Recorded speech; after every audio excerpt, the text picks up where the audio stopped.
Amém, irmãos. Estou dando continuidade. Hoje nosso terceiro encontro dessa série, do homem bíblico, versus, esse homem contemporâneo, esse homem desconstruído, que a gente tem falado, pós-moderno, Então, vamos começar com a leitura da palavra de Deus, Salmo 127. Queria convidar os irmãos a gente ler com atenção. Ele é bem curtinho, mas é bem necessário para nós homens. Se o Senhor não edificar a casa, em vão os que a edificam. Se o Senhor não guardar a cidade, em vão vigia a sentinela. Inútil vos será levantar de madrugada, repousar tarde, comer o pão de dores, pois assim dá ele aos seus amados o sono. Eis que os filhos são herança do Senhor, e o fruto do ventre o seu galardão, como flechas na mão de um homem poderoso, de um guerreiro, diz uma outra tradução. Assim são os filhos da mocidade. Bem-aventurado o homem que enche deles a sua aljava. Não serão confundidos, mas falarão com os seus inimigos à porta. Amém? Normalmente, quando a gente lê esse salmo, a gente sempre... Ele é um salmo curto, irmãos. Mas a gente fica mais ou menos do início do versículo 1 até o versículo 4.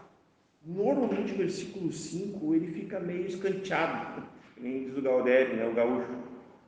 Ele fica meio de canto, assim, Mas hoje eu queria fazer uma observação na última frase do versículo. Mas falarão com os seus inimigos à porta. Essa aqui é a postura de um homem. Ele não se esconde atrás da família, Ele não permite, por exemplo, assim, se vê uma situação perigosa, hoje a gente já está arrancando assim, Essa parte final a gente não vai conseguir esgotar o assunto. Com certeza não, Mas a gente vai se esforçar para compartilhar o máximo que der, como a gente tem feito nesses 3 encontros.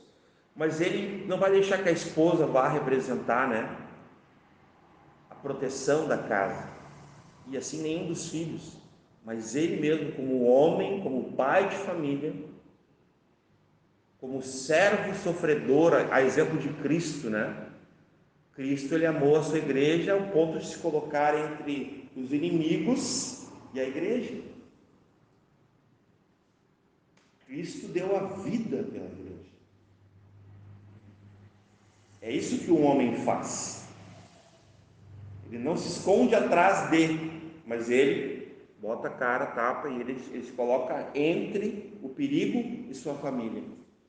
É nesse sentido, que o homem vai falar com os inimigos. No sentido de resolver, no sentido de proteger, de guardar os seus. Porque esse homem aqui nesse texto, ele é um homem poderoso, ele é um homem valente, ele é um guerreiro. Eu gosto muito dessa tradução, Eu não vou lembrar, eu acho que é a Arque. Um guerreiro, mas um homem poderoso está muito bom, Gostei, que é mais novo para mim, não estou tão acostumado, mas homem poderoso é tanto quanto, Um homem poderoso, Gibor, do hebraico.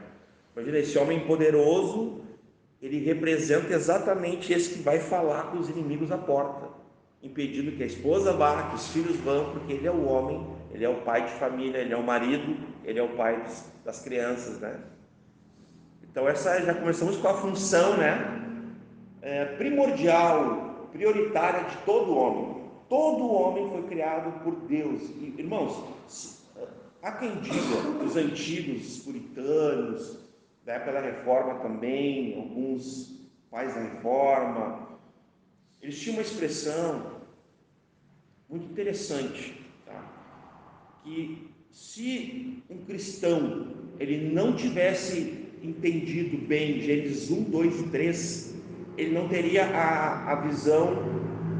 É que a palavra cosmovisão é mais nova, eles não tinham essa palavra lá na época da Reforma. Essa palavra é de 1912, então ela é bem para cá, né? Cosmovisão, né? Visão do todo, visão de mundo, aquela visão panorâmica sobre tudo, né? A gente, volta e meia, a gente tem falado aqui, né? De Gênesis, Apocalipse, Deus, um Deus perfeito, criou um homem perfeito, esse homem perfeito pecou, ficou imperfeito, caído, aí Cristo perfeito vem, se faz homem perfeito, morre, restaura esse homem imperfeito, e esse homem é restaurado, né, consumado dessa forma, de volta ao propósito eterno de Deus. Então, simplesmente a gente tem o quê? Uma cosmovisão. Então, a cosmovisão, para nós, cristãos, a gente deve entender muito bem Gênesis 1, 2 e 3. Por isso que a gente sempre vai estar voltando para lá, porque Jesus fez isso. Os apóstolos fizeram isso. Os profetas fizeram isso. Todos eles voltavam aonde? No princípio. Lembrem, no princípio não era assim. Essas expressões que o próprio Senhor usou, né? É a nossa essência. É a forma como nós, homens, podemos entender da onde que vem a nossa origem. Nós somos criados para Deus para ser homem, macho. E aqui não é macho de machista, de machismo. É macho de macheza. Tem diferença. O que é macheza? Macheza seria um sinônimo de masculinidade. Por exemplo, o que seria uma masculinidade sadia bíblica? Um homem que cumpre o seu papel, que faz coisas de homem, que fala como homem, que se veste como homem. Lá no Antigo Testamento vai dizer que um homem não pode se vestir como uma mulher. Na própria igreja atual, nem vou falar do mundo, porque o mundo está de cabeça para baixo. Alguém diz que quer ser um morcego, e se tu disser que a pessoa é outra coisa, a pessoa te processa. Tem respeito. Eu sou um morcego, né? Esse é o comum do mundo atual, né? Lá em Isaías tem um texto, que é Isaías, bem rapidamente, sobre isso que eu acabei de falar. Olha o que vai acontecer, irmãos. Isaías 5:20. Aqui. Nesse capítulo 5, no versículo 3, vai dizer assim, ó, que o profeta ele começa a falar com o povo. Aí no 3 diz assim: agora, pois, ó moradores de Jerusalém e homens, ele faz um destaque aqui, ó. Ontem eu e o Michael até estava conversando um pouco sobre isso, quando tem um destaque, né, o nome de alguém, né, nós falamos de Pedro ontem, né? Aqui ele faz o destaque para os homens. Interessante, aqui homem é homem mesmo, homem macho. É o 5, Isaías 5, 3. Nós vamos chegar no 20. Mas no 3 assim: agora, pois, ó moradores de Jerusalém e homens de Judá, julgai. O julgai aqui é o que a gente falou anteriormente, são homens que estão com a instrução de Deus, que vão dominar, que vão governar, que vão servir a sociedade com julgamento, com sabedoria, com o conselho de Deus. É nesse sentido aqui, tá? Julgai. Vamos parar aqui, tá? Agora vamos pular direto aqui para o 18.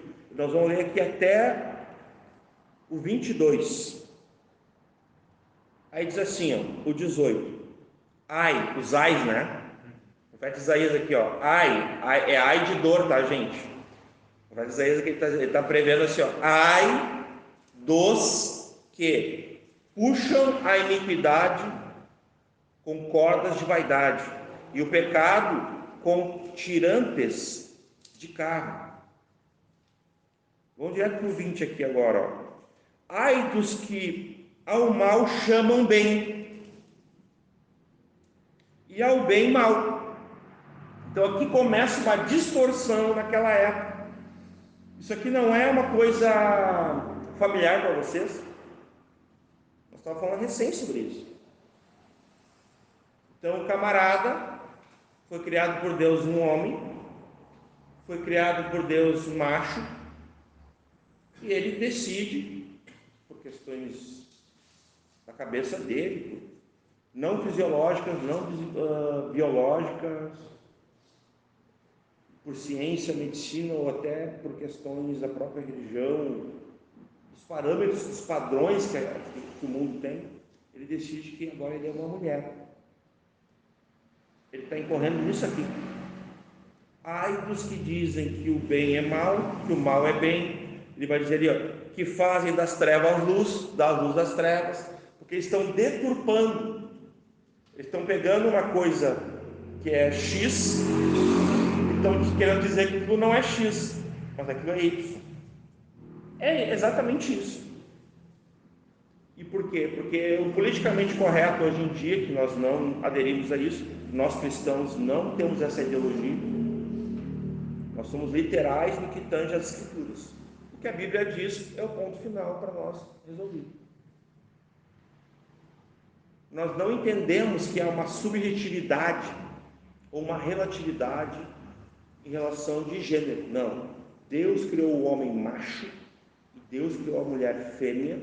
Ele une, Deus mesmo une os dois, e os dois com seus cromossomos fisiológicos, biologicamente, eles vão gerar XY, né? Eles vão gerar um outro. Recentemente, André e a Carol estão experimentando disso, estão gerando um outro, como a gente tem dito aqui, e não nos cansaremos de dizer. Se fosse André com André, jamais geraria. Teve que ser André com Carol. Nem Carol com Carol. Não tem como. Fim, acabou a humanidade. Se é André com André, Carol com Carol, acabou a humanidade. Fim, acabou. Só questão de tempo. Né? Então, isso aqui que Isaías falou não soa familiar para vocês?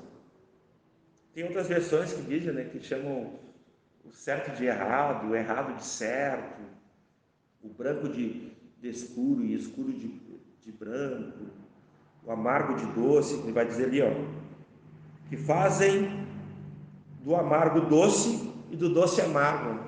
São contravenções, né? Não só da gramática, né? Tem uns professores aqui, são contravenções da própria inteligência, né? Por favor. É um contrassenso. Porque daí tu perde pudor, tu perde decência, tu perde a ordem das coisas. Uma vez que tu adere a o anarquismo aqui em várias esferas, né? Em várias áreas. 21. Ai dos que são sábios aos seus próprios olhos e prudentes diante de si mesmos. Porque eles não são sábios diante do conhecimento de Deus, dado por Deus. Porque todo homem, meus irmãos, vamos lembrar algumas coisas que a gente já falou nos primeiros encontros. Quem é que recebeu a instrução de Deus desde o princípio? O homem. O homem recebeu o conselho de Deus, a palavra de Deus. E interessante que Deus não criou o homem com palavras como ele criou todas as outras coisas, não. A criação do homem foi muito peculiar, foi muito íntima, foi muito real, porque Deus, com as suas próprias mãos, criou o homem. Isso é muito poderoso, meus irmãos. A gente não tem dimensão do que a gente está falando aqui. Porque todo o resto Deus falou e aconteceu. Gerou do nada, né?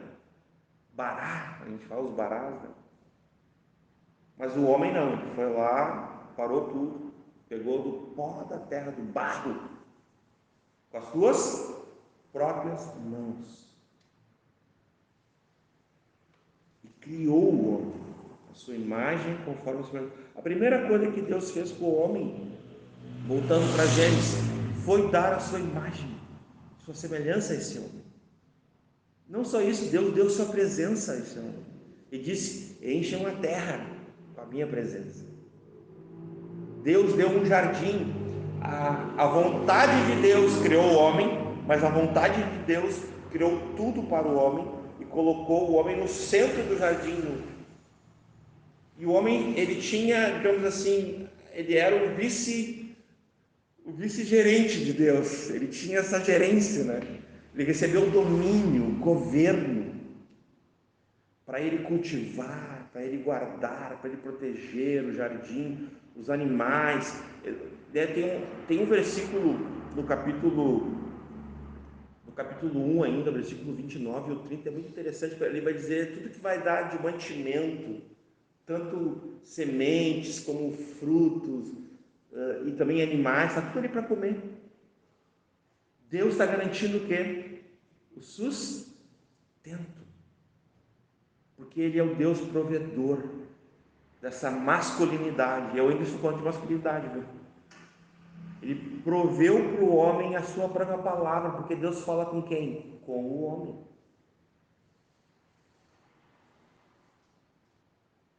E quando aconteceu de Deus começar a falar com o homem não se deu de conta, o homem, digamos assim, não ficou tão à vontade, talvez quando ele deu nome assim a todos os animais, e ele viu que não tinha ali uma oma, né? Brincando, não tinha uma varoa, porque, olha só, irmãos, vocês entendem o fato, quando a minha filha nasceu, aqui um detalhe que talvez o André não se ligou ainda, o Gaúcho já se ligou, o Gilmar, o César, o Michael, talvez até saibam disso, mas é muito diferente. Quando nasce um filho, a Marina é a mais velha, né? Ela diz para ti assim, ó, pai, me chama de Marina. Ela falou isso para ti, outro dia você vai se chamar Marina. De onde é que vem isso? Vem de Gênesis, meus irmãos. Vocês entendem a autoridade que Deus deu para o homem? Quem é que faz o registro? Enquanto a mulher está lá, ainda se recuperando de um parto, quem que vai lá fazer o registro lá no... É o homem, é o pai de família. Quem é que bota o nome? O homem. É óbvio que nós, na nossa geração atual, no Antigo Testamento, quem botava o nome nos filhos eram os homens, por uma simples razão.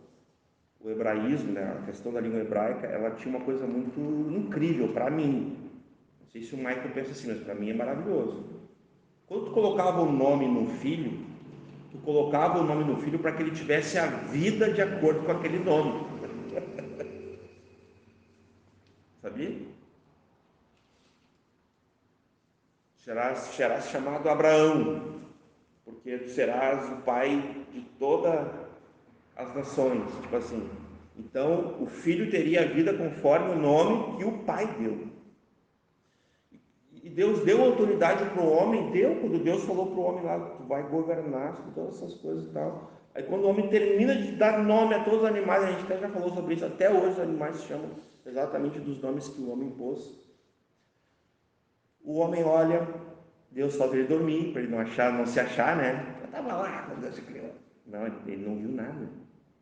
Deus viu a necessidade e Deus supriu, porque Deus é provedor da vida. E a vontade de Deus, ele diz assim, foi os 2 nãos de Gênesis: não comerás desse fruto, que era uma única coisa que o homem não podia fazer, que ele não podia tocar, né? Perdão, que ele não podia comer do fruto da árvore do conhecimento do bem e do mal. E depois Deus diz assim, ó, não é bom que o homem esteja só. Nós não somos igualitaristas. O que é um igualitarista? Eu pelo menos não sou. Eu não acredito que o homem e a mulher sejam iguais. Eles são iguais em partes, mas eles são diferentes. O homem não é igual a uma mulher, assim como uma mulher não é igual a um homem. Eles têm papéis diferentes, funções diferentes, anatomia diferente. Enfim, não vou entrar nesse mérito com ninguém aqui, até porque ninguém vai me convencer do contrário. Mas a Bíblia me ensina que o homem e a mulher são diferentes. Para mim é suficiente. Mesmo que a cultura, que o mundo queira dizer para nós, a gente vê as mulheres se vestindo igual a homem aí na rua e querendo provar, não são. Para mim não. São mulheres. Bom, elas são inferiores ao homem por serem mulheres? Não, de forma nenhuma. Elas são imagem e semelhança de Deus. Em dignidade, elas são iguais nesse aspecto. Espiritualmente são iguais. Tem um texto, agora eu não me recordo bem, talvez a gente até vai ler hoje, que é em 1 Pedro 3, talvez, que vai dizer que os dois recebem a graça, né? São co-herdeiros, ela é co-herdeira junto com o homem da graça. Não há diferença nenhuma nesse aspecto. Onde é que vai haver as diferenças nos papéis, nas funções, que é o que a gente vai tentar ver hoje aqui. É nesse ponto que nós precisamos entender desde Gênesis o papel, as funções do homem.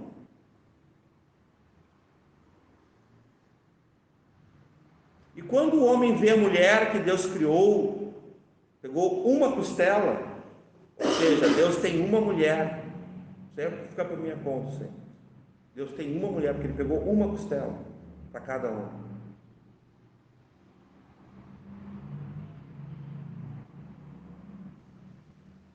Quando o homem vê ela, o que ele diz? Essa sim.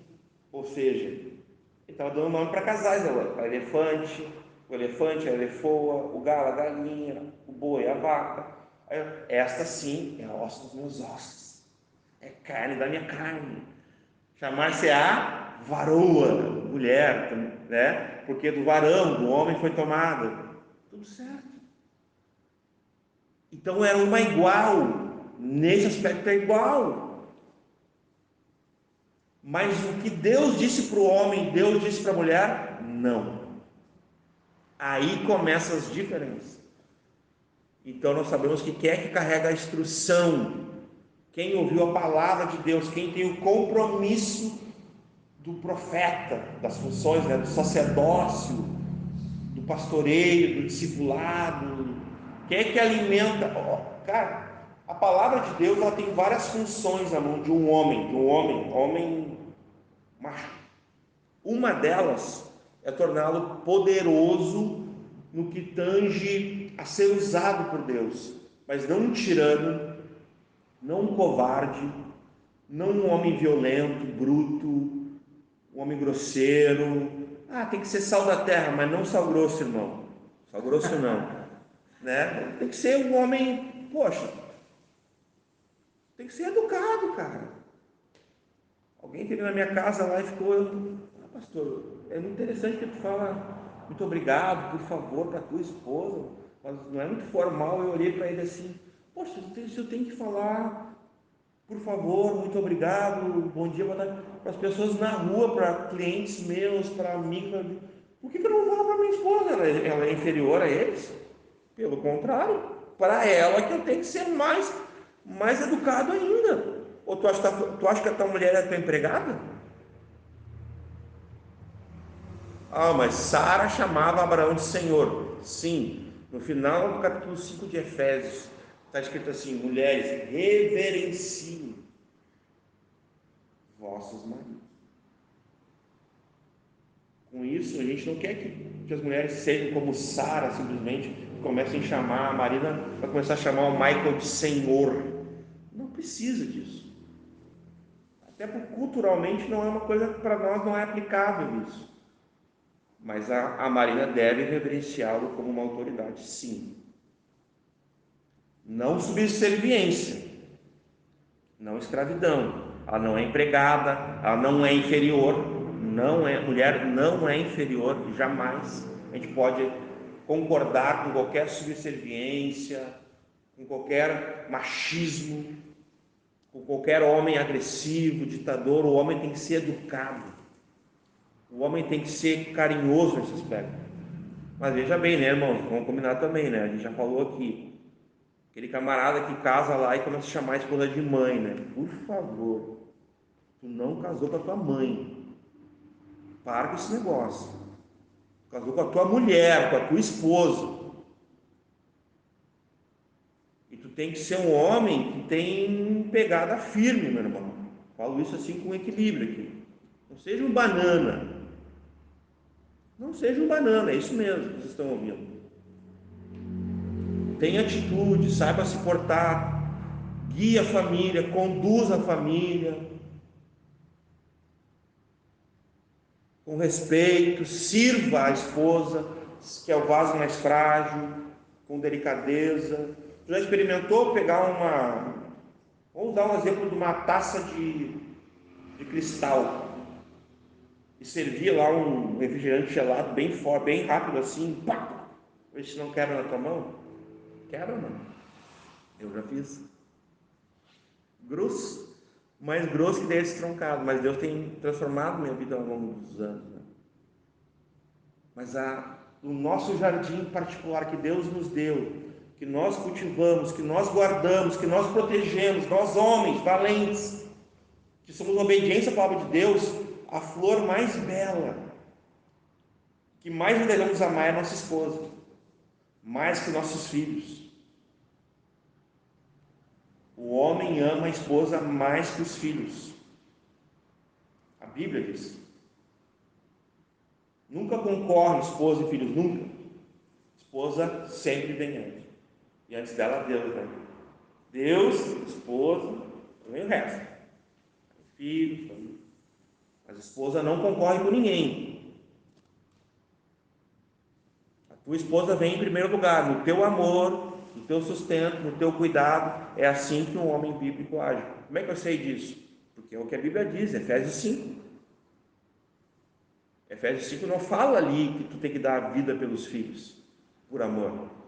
Fala que tem que dar a vida pela esposa, como Cristo amou a igreja, sua noiva. Então, maridos, amem as suas esposas, dando a vida também. Um amor sacrificial. Então, esse homem tem coragem para se colocar entre o inimigo e sua esposa. Não vai permitir que ninguém faça mal à sua esposa. Tem um autor, o Michael até está com um livro meu, que a gente está observando alguns livros. Até vou indicar uns hoje, Michael, eu trouxe só para indicar no final.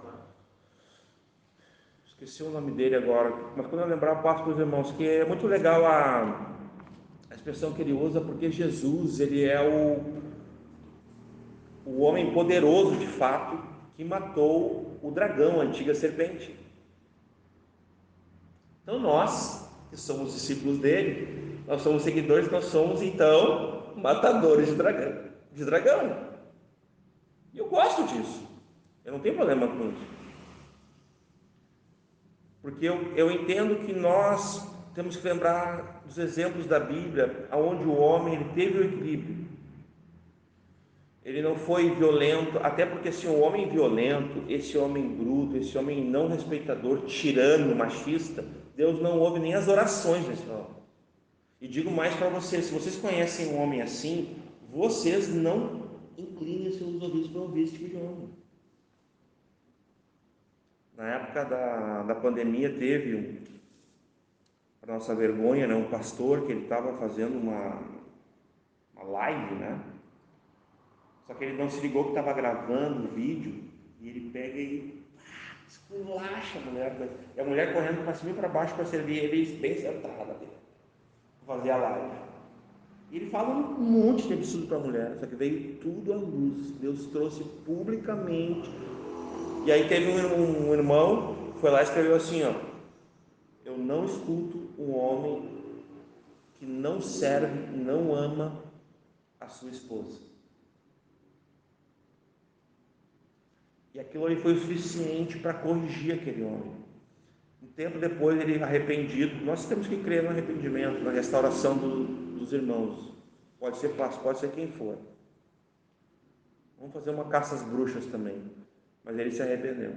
Publicamente pediu perdão para ela. E depois alguns irmãos falaram que tem que acompanhar ele. E perguntaram se ele foi disciplinado, se ele aceitou a disciplina da igreja, porque ele foi tão grave que foi um mau testemunho, né, público, de como tem cara do mundo que não trata a esposa assim, cara, com grosseria, com violência, com desrespeito, com desonra, inferiorizando, né? Isso não é nem de longe um homem de Deus, não assim. Até que abandone, confesse, se arrependa e abandone e restitua.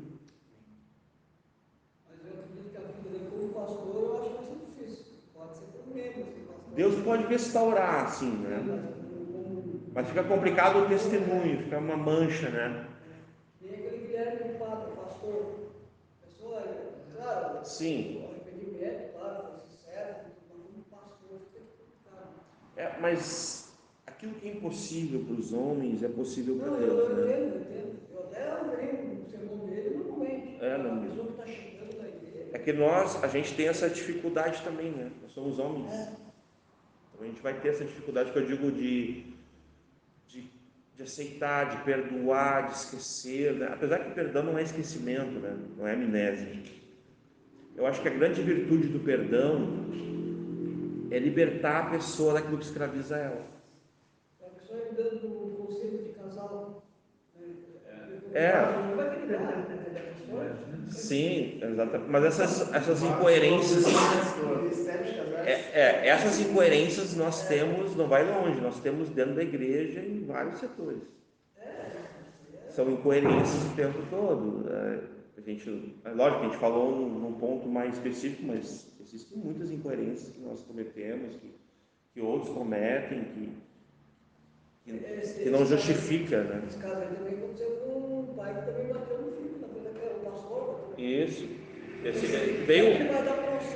Veio tudo agora. Agora, esse homem, a palavra de Deus vai dizer, que lá em 1 Pedro, que as suas orações serão interrompidas, né? Ou seja, tipo assim, rolou céu de bronze, né? Não vai mais. Não tem céu aberto, né? Ele não vai ter. O próprio Adão, quando ele peca, Deus tira ele do centro da vontade dele, do jardim, na presença dele. Deus tinha dado a presença dele para Adão. Qual é a primeira coisa que Deus faz? Deus saca eles. E qual é a primeira coisa, quando Deus tira ele do jardim, qual é a primeira coisa que vai aparecer depois? O homem vai ter que lavrar, porque agora a terra não vai mais brotar, não, agora ele vai ter que suar, vai ter dores, vai ter dor também, né? E a mulher, e a primeira coisa da mulher vai ter que dar a luz, é a primeira coisa que vem, é só ler ali no texto. Saiu do jardim, já vem as duas aplicações do juízo, né? A consequência da rebelião, do pecado, da desobediência vem assim, ó, uma velocidade que a gente nem imagina. E a paga vem de Deus, a gente não tem que se preocupar. Porque vai prestar conta a Deus e vai receber de Deus a paga pelas suas, né? Plantou, colheu, né?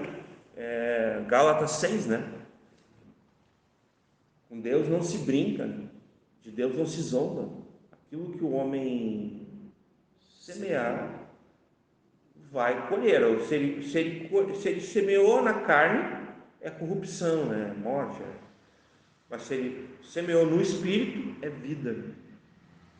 E vida ali no sentido mais amplo, né? Vida que é uma vida interminável, né? Não é bio, é zoe, no caso, né? Seria. É no aspecto vida, né? Vida eterna até. Lógico que não está ali o termo, mas o que a gente entende? Que o homem planta e o homem colhe. E todo homem é assim. Todo homem tem na sua casa essa, digamos assim, essa congregação, essa igreja própria, sua esposa e seus filhos, e ele vai ser a Bíblia aberta, ele vai ser, né? Eu mandei para os irmãos, eu vou ler mais para o final, né? Mas eu mandei para os irmãos até algo ali que a gente estava escrevendo, de uma leitura que eu fiz, mas antes eu quero ler um artigo para vocês sobre esse homem que nós temos falado. Mas esse artigo aqui ele chamou muito a minha atenção na minha pesquisa. Ele é de uma jornalista da Gazeta do Povo e de outros jornais, né, de mídia digital e mídia impressa. Ela é bem conhecida.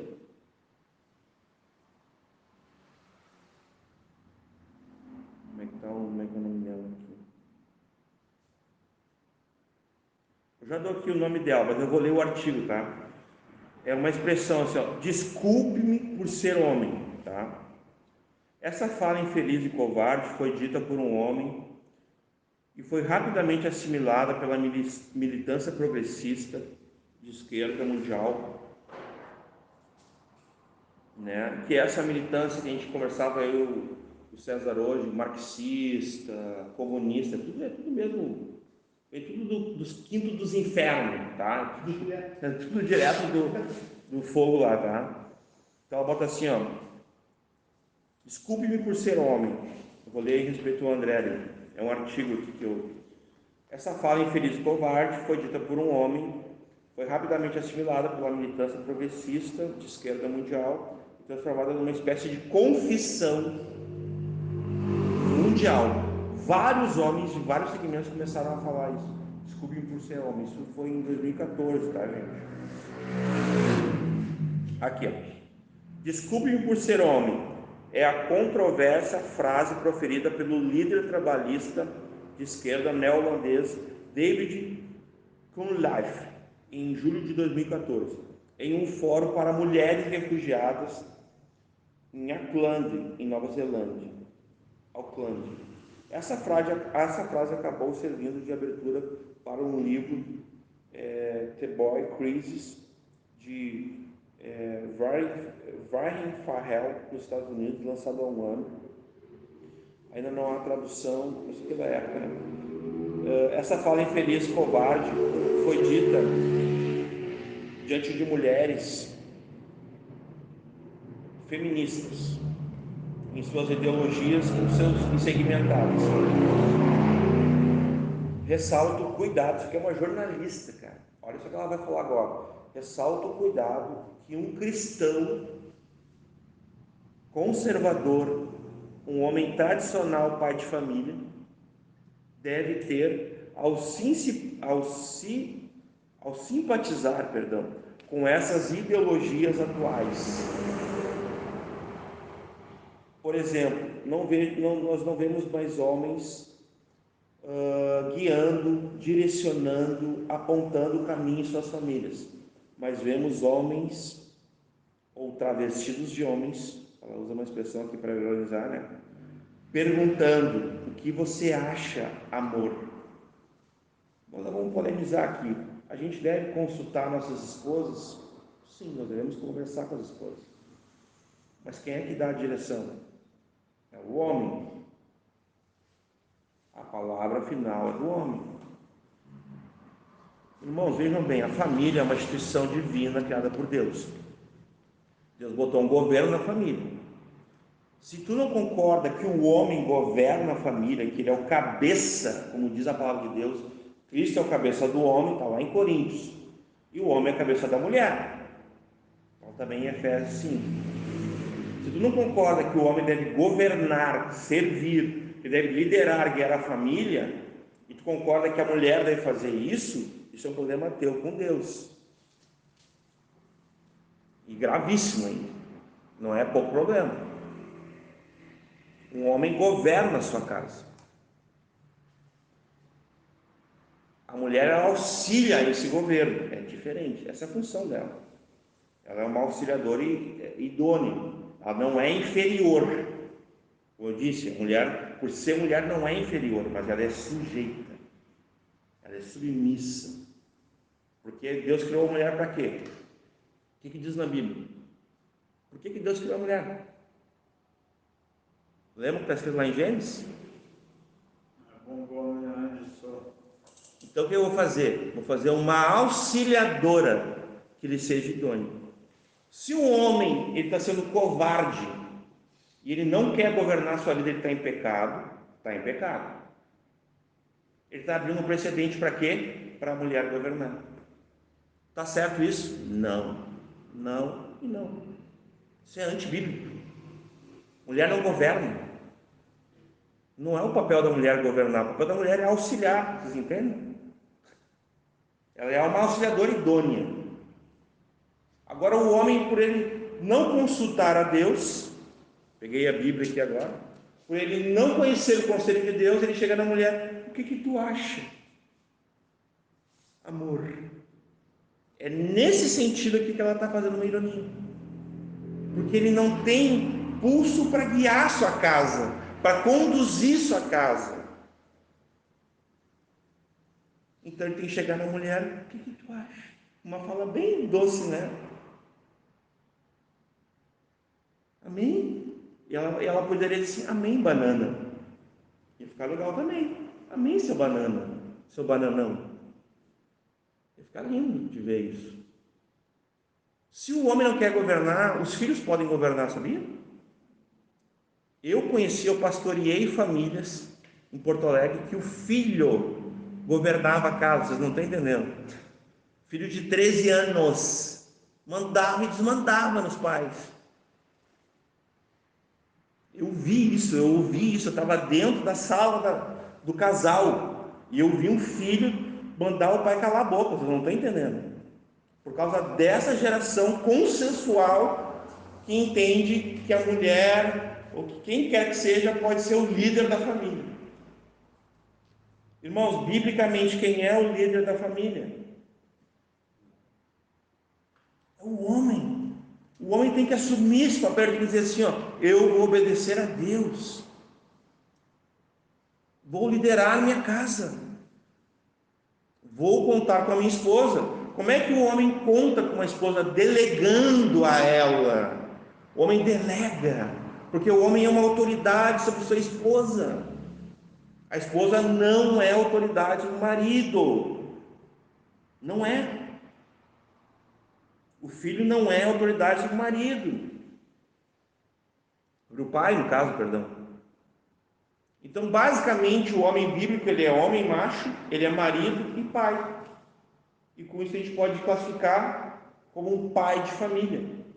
Esse é o modelo mais básico e mais simples do que a gente pode definir um homem bíblico. Porque se o homem não atende a esses atributos que Deus lhe deu em Gênesis, ele não pode ser considerado um homem bíblico. Se tu conhece um homem que quem veste as calças, essa é uma expressão antiga, quem veste as calças na casa dele é a mulher, não é bíblico. Pode dizer para ele, tu não é bíblico. Não é, não adianta chorar. Porque quem veste as calças na tua casa é tua mulher, mano. Então, por que tem barba aí então? A fachada? Barba não quer dizer nada, viu, irmãos? Absolutamente nada. Não é porque um homem tem barba na cara que ele é homem, não. Não, não, não. Não quer dizer nada. Da mesma forma que a gente olha um adolescente que passou a recém, vocês não viram, eu vi 3 ali passando. Com as calças, já viram? Hoje em dia é assim, ó. Cabeludinho, assim, tu olha, tu fica assim. Menino, tu fica. Já aconteceu ou não com vocês isso? Tu fica na dúvida se é um rapaz ou se é uma moça que está ali, né? E o que diz no Antigo Testamento? Homens não se vistam como mulheres, e mulheres não se vistam como homens. As duas coisas a gente está vendo aí na rua, cara. Aqui onde nós moramos, aqui em Capão. Existe até leg para homens ali. Sim, eu já vi. Agora que então eu uso barba e uso às vezes um estilo assim e tal. Porque eu sou homem, cara. Fazer o quê? Eu não posso ir contra a minha natureza. Sou o primeiro a acordar na minha casa, sou o que mais trabalha, sou o último a dormir. Acordo de madrugada para orar, porque eu creio que eu sustento a minha esposa, cara, e minhas filhas em oração. Eu realmente acredito nisso. Não sei se tu acredita, eu acredito. Qualquer coisa que acontece na nossa casa, a primeira coisa que eu vou fazer, eu nunca faço na frente delas. Eu acho um lugar e vou orar. Isso é certo que eu vou fazer, cara. Porque é nisso que eu acredito. Porque o homem bíblico é um homem de oração. Ele deve orar em todo o tempo, levantando mãos santas, livre de contenda, de inimizade.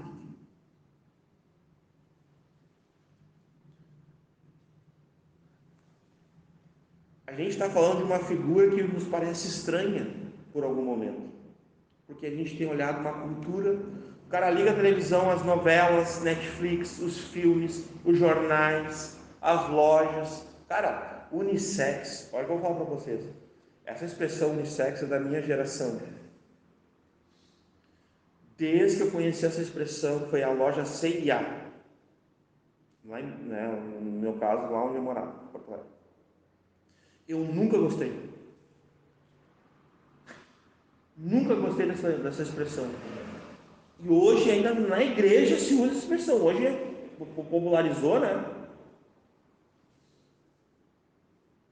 Se eu for numa loja, cara, e não tiver o departamento masculino, eu saio. Pergunta para minha esposa, pergunta para minha família, para minhas irmãs, para minha mãe, para os meus amigos mais íntimos. Eu saio, cara. Eu não vou comprar calcinha para minha mulher, nem baby doll, nem nada. Isso é coisa para ela fazer. Aí vai estar eu lá comprando roupa íntima para a mulher, conversando com outras mulheres sobre um negócio tão delicado.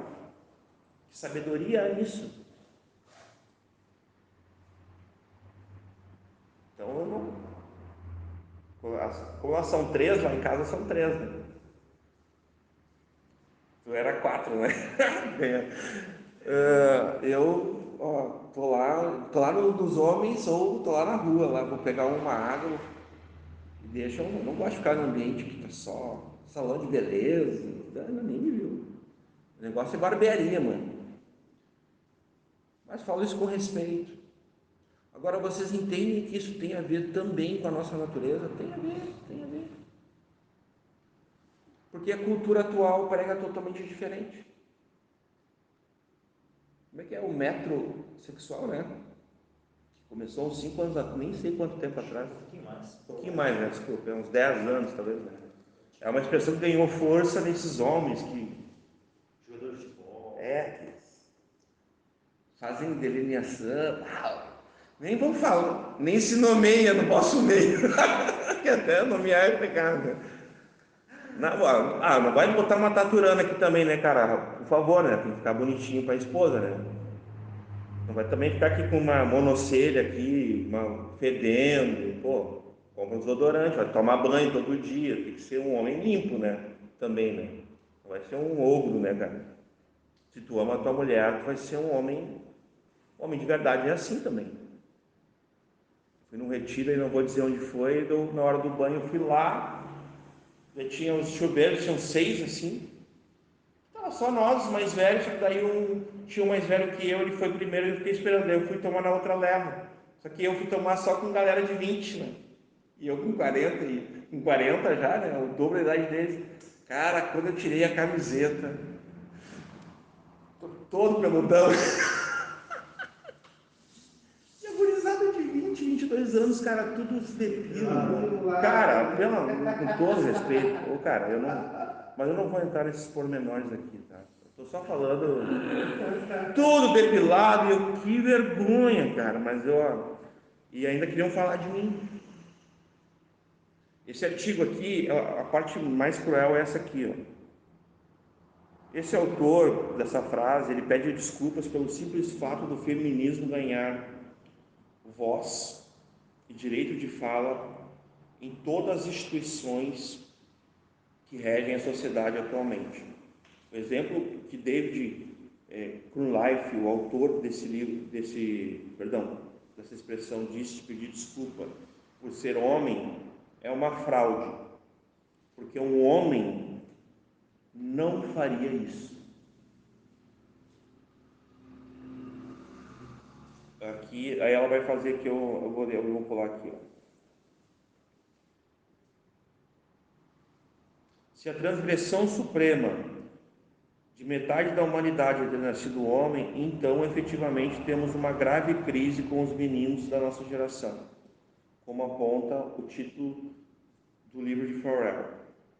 Essa afirmação é cruel, é irresponsável, porque condena metade da humanidade, intrinsecamente nociva a essa ideologia, por apenas existir em sua masculinidade, cuja finalidade unicamente é fazer o mal a toda uma engenharia social, uma construção social de ressignificação, de deformação, de desconstrução da masculinidade bíblica, por princípios bíblicos estabelecidos há milênios pelo próprio Criador, aplicados a qualquer custo para corrigir com a nova masculinidade suave, aonde um homem não pode falar grave, não pode falar grosso, ou não pode por um segundo levantar sua voz. Isso é o cúmulo. Sabe que isso aqui, eu vi um pastor falando de púlpito assim, ó, que um homem não fala alto. Isso é uma opinião dele, tá? Isso não tem nada a ver com a Bíblia. A questão de um homem falar alto ou não é a intenção. Se ele está sendo desrespeitoso, se ele está sendo grosseiro, covarde, daí alguém pode até mandar ele calar a boca. Mas se ele está falando algo que não é desrespeitoso, ele não está sendo covarde e está dentro de uma situação, de um termo, ele está sendo homem. E ele tem que se desculpar por isso. Aí está certo o homem que fala. Vocês imaginem Jesus. Jesus estava lá nas festas da... Eu não lembro qual a festa era aquela, mas eles estavam levando os jarros de água para o tanque de Betesda ali, das águas. A Bíblia diz que Jesus subiu em cima de uma rocha, de uma pedra, e bradou, gritou.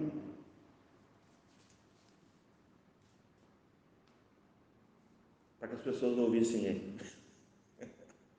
Meu irmão. E olha o que ele fala ali. É tremendo o que ele fala. Aliás, tudo que ele falou é vida, né? Palavras de vida eterna. Ele sobe, para chamar essa, ele sobe em cima do negócio e brada. Tem coisas, meu irmão, que dá vontade de fazer isso. Porque se tu está perto de um covarde que se esconde atrás de uma timidez, em nome de uma ideologia, que ele não tem voz para nada, que é alguém que está... Talvez o silêncio dele seja um dos motivos das coisas estarem como estão. Porque o silêncio dele não faz sentido. É uma omissão. É uma falta de posicionamento. A gente não precisa levantar a voz. A nossa autoridade não está numa voz audível. Nunca esteve. A gente precisa ser homem. Está escrito na Bíblia: seja homem, seja forte, seja corajoso. Isso sim, a gente tem que ser. Então a questão não está no tom da voz. Embora muitos homens tenham que calar a boca.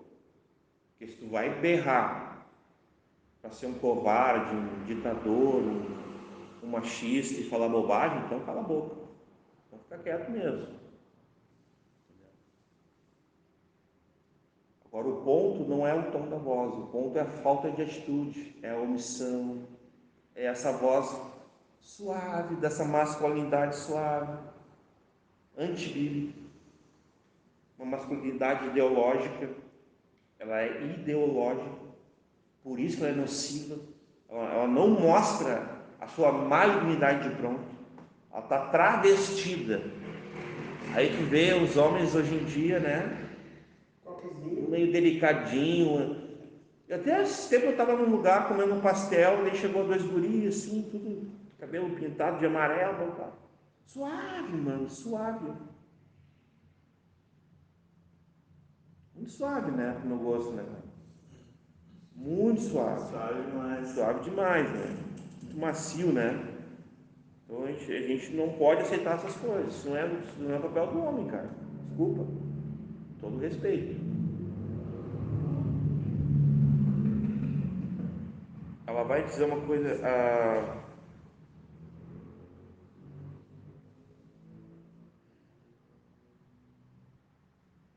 Aqui, ó. Frahel defende, para mantermos a virilidade e autoridade espiritual e presencial em nossos meninos, que os homens sejam presentes, sejam piedosos, sejam amorosos, sejam verdadeiros, tementes somente a Deus, que desliguem seus celulares, que se imponham com amor, tomem atitudes e iniciativas para o culto doméstico, para o discipulado, para lideranças, porque na ausência de homens que não assumem o seu papel, há uma ausência muito grande na igreja brasileira de líderes.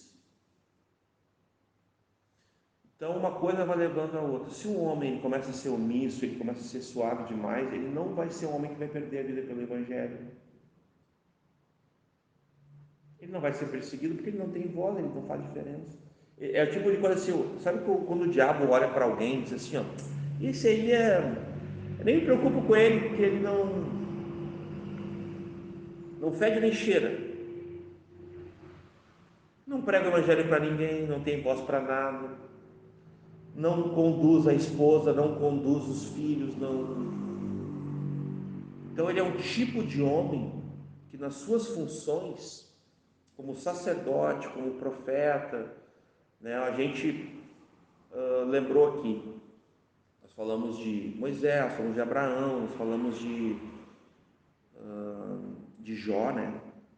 Acordava de madrugada e oferecia o seu sacrifício, Jó 1, né? Nós vemos no 1:5, o seu sacrifício pelos pecados da esposa, dos filhos, de toda a família, né? Ver o zelo do coração do sacerdote, né? Esse sacerdote do lar, como Jó, né?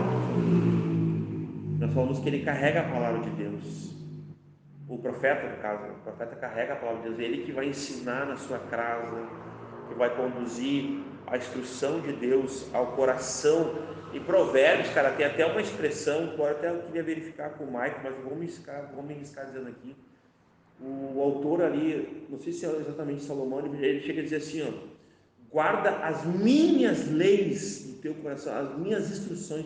Ele chega a pegar as instruções de Deus, entendendo que é de Deus, por serem dele, para passar para o filho. É muito interessante, ele fala em primeira pessoa, não é Deus ali, é o pai dizendo para o filho. Ou seja, se eu pego uma verdade para mim, ela passa a ser minha, na vida, na prática, e eu posso transmitir a outro. Eu creio nisso. Eu creio que o pai de família ele vai fazer isso. Ele vai conduzir a sua esposa e seus filhos a bom termo, com equilíbrio, sem omissão, sem covardia, sem timidez, sem grosseria, sem autoritarismo, sem machismo, sem violência. A bom termo, com equilíbrio. Ele vai conduzir com um pulso firme, com marcha firme, rumo à eternidade. Nós vamos entrar até num livro, né, muito bacana sobre isso, né? O papel do casamento, do homem e da mulher, né? Na condição do lar, da família, né? Aí nós vamos falar sobre um termo mais atual que seria o complementarismo, né? Não totalitário, mas o complementarismo mais bíblico, assim a gente pode definir, né? Porque na verdade as funções são complementares. O homem tem funções que só ele pode executar. Experimenta pegar uma corda novinha, assim, uma corda que é para 100 quilos, e bota ela para segurar 300 a 500 quilos. Ela segura por um pouco de tempo, daqui a pouco ela estoura, puf. Reque de carro, os caras se enganam, os caras botam os reques e acham que pode carregar qualquer coisa no carro. Não, eles têm litragem. Eu já vi isso acontecer. Os long lane, aqueles que são os que aguentam mais peso, mas os outros são tudo, o meu ali é bem pouquinho. Então assim, isso acontece quando uma mulher assume o papel de homem, sabia? Vai arrebentar a corda. Não é o papel dela, não está na natureza dela, Deus não criou ela para isso. Então quando o homem ele não assume, mas ele é omisso, e ele entrega nessa omissão um papel dele, uma função dele para que a mulher faça, aquilo não é bom. Não é bom. Além de errado, é pecado, é covardia. Deus não está nisso. Vai estourar. Porque ela não foi criada para isso. A mulher não tem estrutura para isso. Não é o papel dela, o papel dela é outro. Porque a gente fala de complementar, né?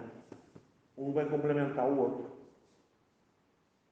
Então nós temos aqui uma fala dessa jornalista que o homem não tem que se desculpar, ela vai resumir, o homem tem que ser o homem bíblico, guiar sua família biblicamente, né? Com o conselho de Deus, porque as ideologias são nocivas, e a masculinidade dele é o alvo, não só do feminismo, mas do próprio machismo, é o alvo dessa desconstrução, né? Desmoralizante, né? Cara, é desmoralizante, essa palavra é muito interessante, é para desmoralizar o homem. Tu liga uma novela, tu liga um jornal, tu liga uma propaganda, as propagandas, cara, são encharcadas de ideologias, sabe? De coisas que visam destruir esse homem, que ele é a gente falou aqui nessa mesa, né? A nossa mesa aqui, né? A nossa família depende de nós aqui, sabia? Essa igreja aqui depende de nós aqui. Nós somos os líderes dessa igreja aqui. Biblicamente, os profetas, os pastores, os sacerdotes que vão chegar diante de Deus, os provedores, os protetores, somos nós os homens. E esse é o nosso papel. E nós não podemos esquecer disso. Nessas funções todas, a gente passou por várias delas de uma forma mais informal hoje, assim. Eu queria falar o máximo possível, né? Eu abordei aqui no canto aqui, eu estou olhando aqui, 70% delas. Com o tempo a gente vai levar tempo e esforço, a gente vai se dedicando, tem muito mais, o Michael vai trazer, tem muito mais, não é só essas, a gente não esgotou nem tipo 1/10, 2/10, não chegou a isso. São muitas funções desse homem bíblico, que é um homem obediente a Deus, é um homem que ama. O homem bíblico, ele ama mais a Deus. Tem um conceito errado, irmãos, que o homem tem que amar mais a esposa, agradar mais a esposa. Eu não estou me contradizendo, porque anteriormente eu falei em relação aos filhos, em relação a outras esferas. Mas o amor do homem, esse homem que quer amar sua esposa, tem que ser primeiro a Deus e maior a Deus, para refletir na sua esposa. E ele tem que agradar quem? A Deus. O homem pós-moderno, oprimido pelo feminismo, ele tem uma mentalidade de agradar a esposa. Eu não estou dizendo que, veja bem, eu não estou dizendo que os maridos aqui não têm que agradar a esposa, tem que agradar as esposas, tá? Mas tem que agradar as esposas se primeiro tu está agradando a Deus. Porque às vezes a Bíblia não fala que o homem vai destruir a casa com as suas próprias mãos. A Bíblia diz que a mulher vai destruir.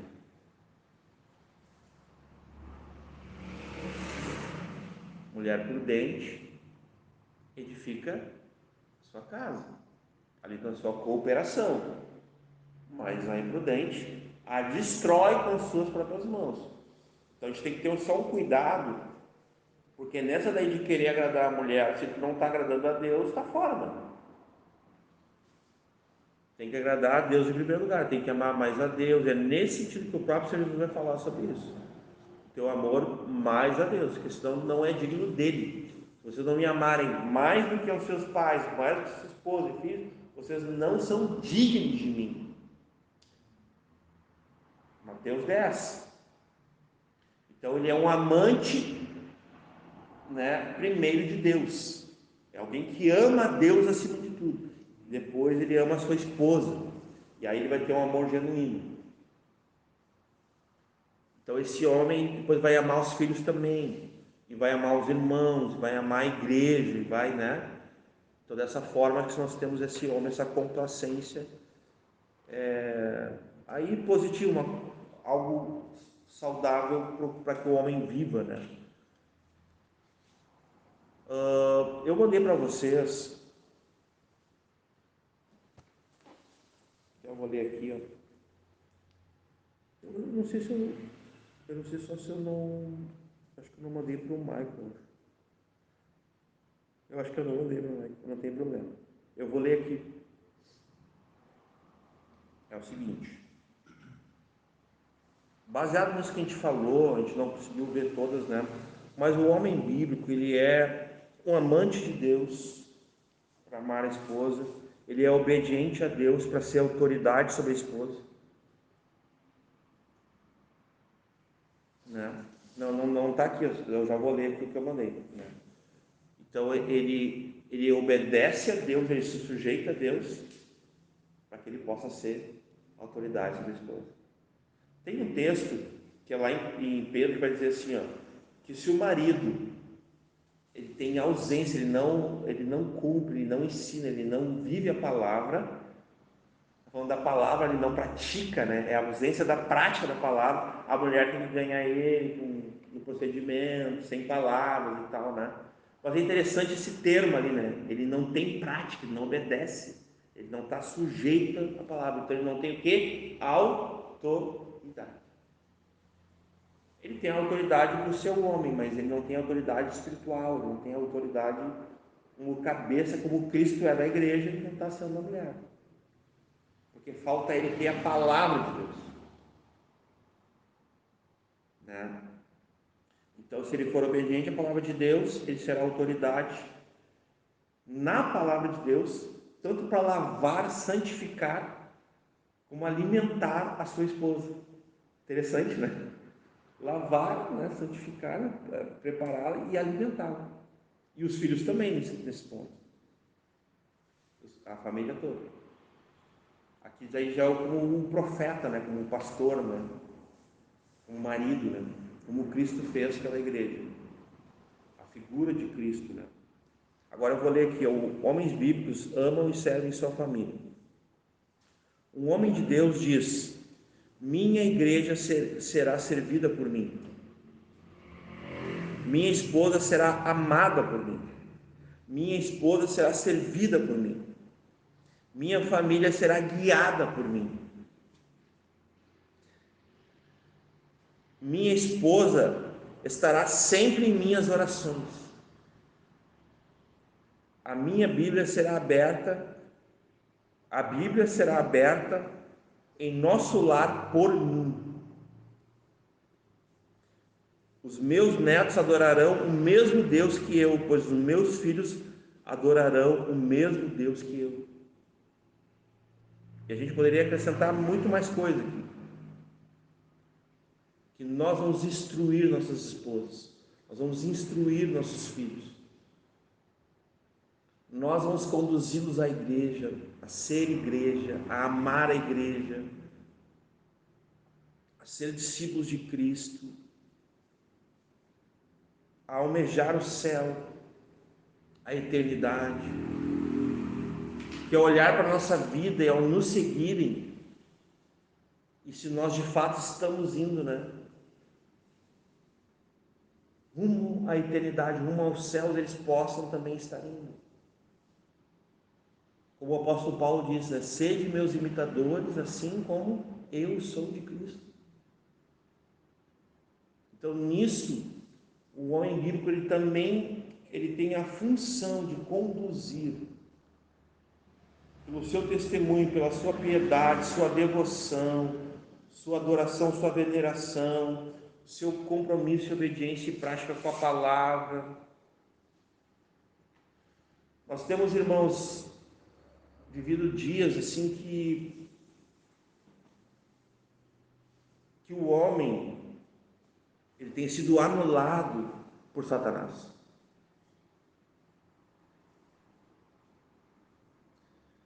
Deus, ele pode levantar o homem que ele quiser. Deus pode usar até uma pedra, uma mula.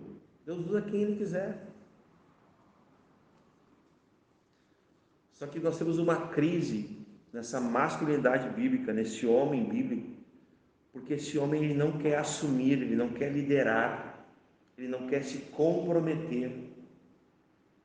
Então nunca houve tanta depressão, tanta aposentadoria, tanta omissão. A nossa época, essa época atual, 2023, tá? Ela pode ser reconhecida como a época dos homens omissos. Os homens que aderiram a esse pecado, a essa prática da omissão, que são homens que não se comprometem com Deus, não se comprometem com as funções bíblicas, não amam o que Deus ama, não priorizam o que Deus prioriza, não vivem para Deus, mas amam, são amantes de si mesmos, vivem para si, longe de Deus, muito longe.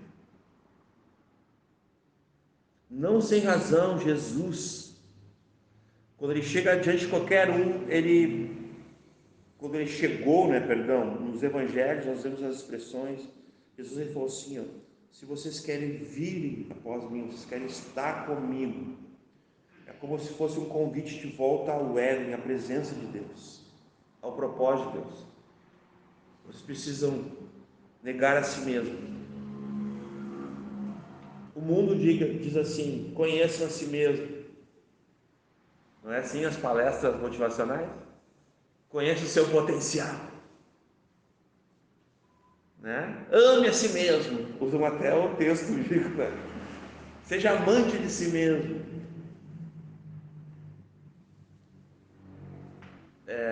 Realize seus sonhos. É legal, né? Realize seus sonhos. Viva os seus desejos. Faça o que tu tem vontade de fazer. Se tu é feliz e tu tem paz daquilo que tu vai fazer, isso é o que importa, né? Assinar Satanás.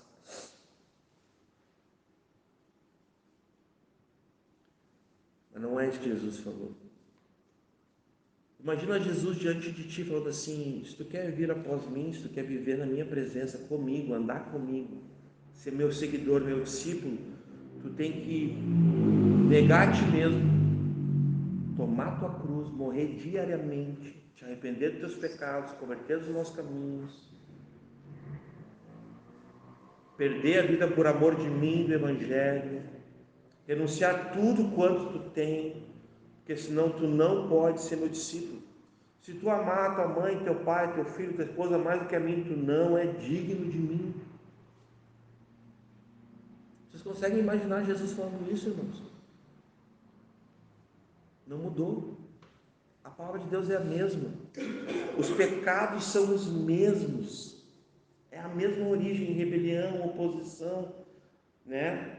Nós estamos vivendo ainda na beira desse comunismo. Che Guevara ali que fala, né? Aí governo, sou contra. Está nos altos da história, né? Essa frase, né?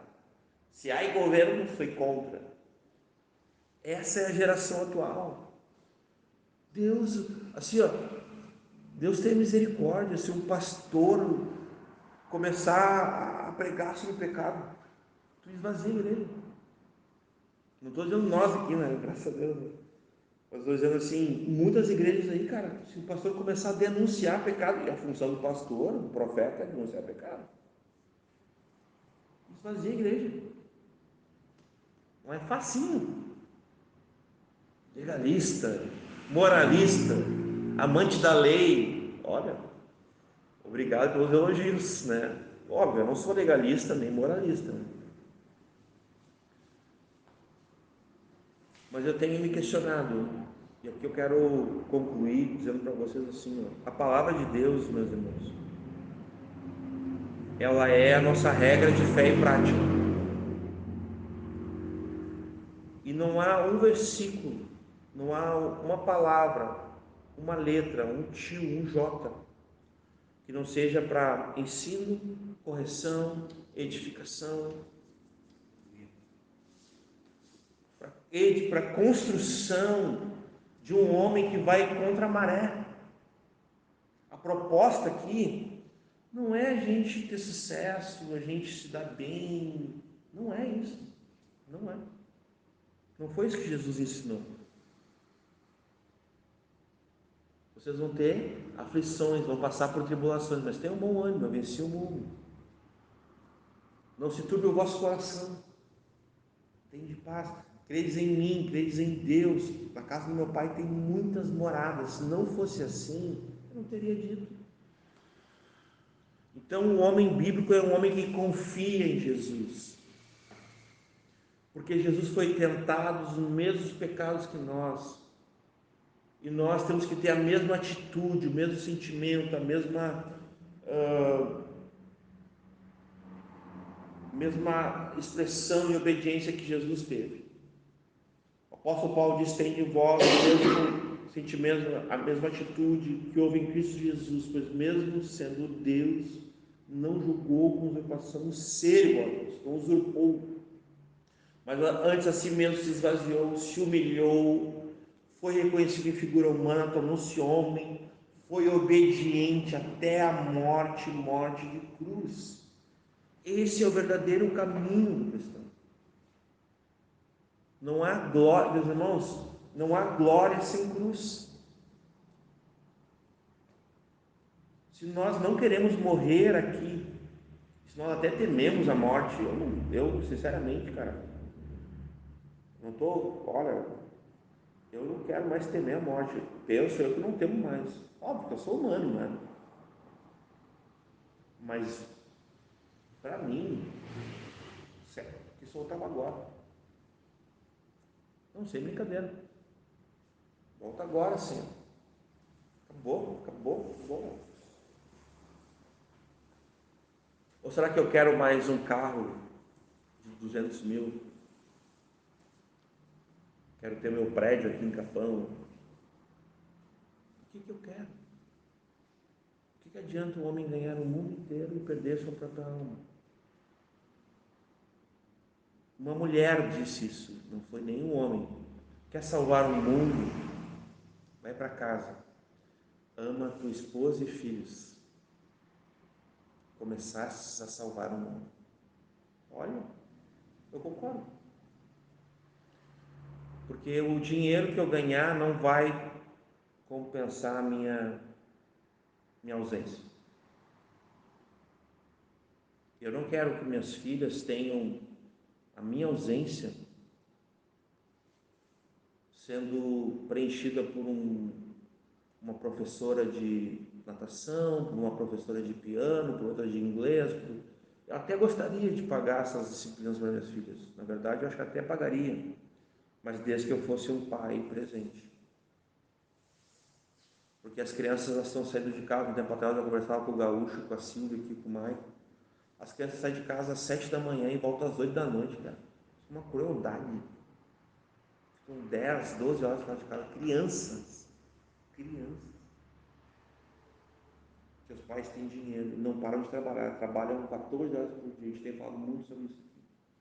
Foi para isso que Deus nos chamou? Não. Deus nos chamou para sermos homens comuns, homens simples, uma esposa comum, simples, com filhos simples, que vivam para a glória dEle, que cooperem com o propósito dEle, homens que vão amar o que Ele ama, a sua igreja, a família, homens que vão priorizar o que Ele prioriza e que vão ser reconhecidos como homens fora do sistema, fora da caixinha. Conhece o César? O cara é muito diferente. Ele não é que nem a maioria. Não, o César é ponta firme no reino, né?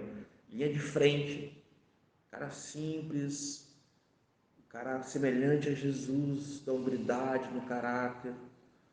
Não é um cara ganancioso, não é avarento, não é ambicioso, não está mais nem aí para esse mundo, a não ser a pregação para a salvação, o amor pelas vidas, né? Isso sim, né? Que nós consigamos, com uma vida de um homem bíblico, dar um testemunho para a salvação das pessoas. Primeiro nós, nossas esposas e filhos, e depois os vizinhos, os colegas, e para a edificação. No início desse encontro que a gente falou, talvez a gente vai passar anos e anos dentro da igreja e a gente não vai conhecer um homem bíblico.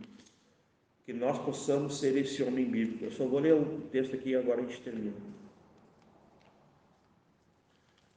Provérbios capítulo 20, por favor. 24.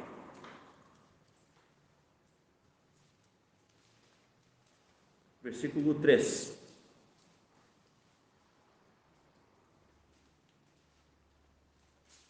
Vou ler a partir do versículo 1 ali. capítulo 24, versículo 1.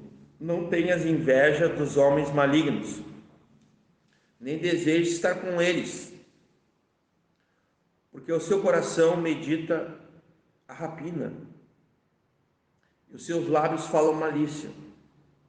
Com a sabedoria se edifica a casa, e com o entendimento ela se estabelece. Né? Então, o entendimento certo, o homem bíblico, o entendimento bíblico, ele vai adquirir do Senhor sabedoria e uma fé bíblica. Ele vai ter o procedimento, as funções, né? As suas tarefas executadas corretamente. E os frutos desse homem vão estar estabelecidos para que a sua esposa possa andar como um caminho edificado, né? Imagina assim, um homem que ele construiu uma estrada para que a geração dele possa passar por ela, como Moisés fez, né? Foi pelo legado ali com Josué, depois E esse versículo aqui eu recebi quando eu fui me casar, tá fazendo 15 anos agora em dezembro, né? Tão pouco tempo, né? Mas 15 anos é raro hoje em dia, né? Às vezes o cara fica casado mais tempo com um carro do que com a mulher, né? Tempo atual aí, né? Minha mãe me falou, o vizinho aqui, que era meio teu amigo, né? Chegou aqui pro meu cunhado lá, eu tô com, né? Meu carro já há 5 anos. Eu não consegui ficar 2 anos com a mulher que eu casei. Essa é a geração atual. Então, que Deus, né, nos conduza, a gente segue. A gente tem conversado bastante, eu e o Michael, né? O Michael está analisando um livro para a gente poder ler, vai ser muito bom, que o Michael vai trazer aí. E orem, meus irmãos, porque vocês, nós aqui os homens, nós somos alvos de Deus para cooperar com o seu reino, o avanço da sua igreja, para servir nossas famílias, esposas, filhos, mas também nós somos alvos de Satanás, viu? É nós que ele vai atacar primeiro. Quando tu quer dispersar o rebanho, isso é bíblico, tu atinge o pastor. O alvo são os homens. Então, nós temos que ser o modelo e o exemplo para nossas esposas. Quem tem que incentivar nossas esposas a estarem aqui nas orações, quem tem que motivar elas a amarem, cultuar a Deus, a servir a Deus, a obra de Deus não é penosa, não é pesada. A gente faz com alegria, com amor, com compromisso. Quem dá o exemplo somos nós. São os homens. É nós que somos seguidos. É a nós que eles vão seguir. Às vezes, não é do dia para a noite, leva tempo e esforço, a gente sabe, mas Erasmo Garetti falava isso. Para ser um homem de Deus, leva tempo e esforço. Mas eu queria agora concluir dizendo assim, numa época de tanta incerteza, de tanta polarização, né, de tanta ideologia, tudo ataca a família, tudo ataca o casamento, a paternidade, a maternidade, a criação de filhos, a igreja. Ninguém respeita mais nada, não tem mais decência, não tem mais pudor, não tem mais nada, é um ódio do bem, né? Eu tenho dito assim, em épocas dessa polarização toda, posição. Então o convite é exatamente o salmo que a gente leu. Os que edificam a casa. Em vão fazer, em vão acordar de madrugada, vão trabalhar, vão fazer tudo o que fazem, se o Senhor não for o cabeça. Cristo é o cabeça do homem. Cristo é o cabeça do homem. E o homem é o cabeça da mulher. É o pai de família. Então essa é a nossa hombridade, essa é é nosso caráter, a semelhança de Cristo. Esse é o propósito de Deus, que nós sejamos feitos à imagem e semelhança do seu Filho, do primogênito. Que esse seja o nosso desejo, que a gente esteja afim, que a gente almeje, que a gente sonhe, que a gente deseje com a eternidade, com o céu, que a gente venha conduzir nossa família, a gente venha ajudar os irmãos, a gente seja os disponíveis, os primeiros, né? O pastor Michael falar assim: nós estamos precisando. Ele não viu direito. Eu. É assim que age um homem de Deus. Ele não fica em silêncio, nos bastidores, desanimado, vendo, né, qual é que é. O homem de Deus não age assim. Ele é o primeiro a querer servir, a se colocar na brecha, né? Eis-me aqui. Começou lendo ele hoje, né? O Isaías. A resposta, né? Qual é a resposta que nós vamos dar para essa chamada, né?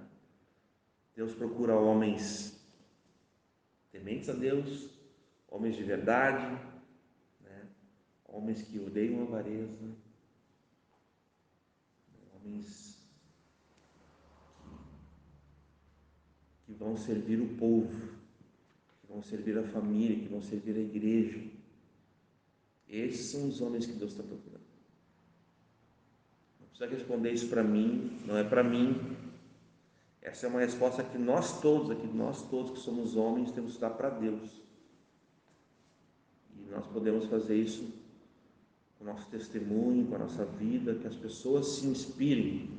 Isso sim, não é uma palestra coach, né? Mas que as pessoas olharem para nós, possam se inspirar. Eu quero ser que nem o Michael, assim, sabe? Eu olho para o Michael e vejo Cristo, assim, vejo simplicidade, devoção. Eu olho para o gaúcho, assim, eu vejo Cristo, eu vejo, né, amor. Eu olho para o André, eu vejo Cristo. Eu olho para o Gilmar, eu vejo Cristo. Eu olho para o César, eu vejo Cristo. Que a gente possa ser inspiradores. Isso sim. Né? As pessoas querem assim, eu olho assim, o César e a Cris assim, dá até vontade de casar. É nesse sentido. Me aproximei lá, conheci a casa do Gilmar. Tô louco para ter minha família. Então que esse seja a causa, né, o efeito que a vida de Cristo, né, de homens cheios do Espírito Santo, homens que habitam ricamente a palavra de Deus, possa causar aí, né? Não só na igreja, mas aonde quer que nós estejamos, em nome de Jesus, amém? Amém. Isso aí.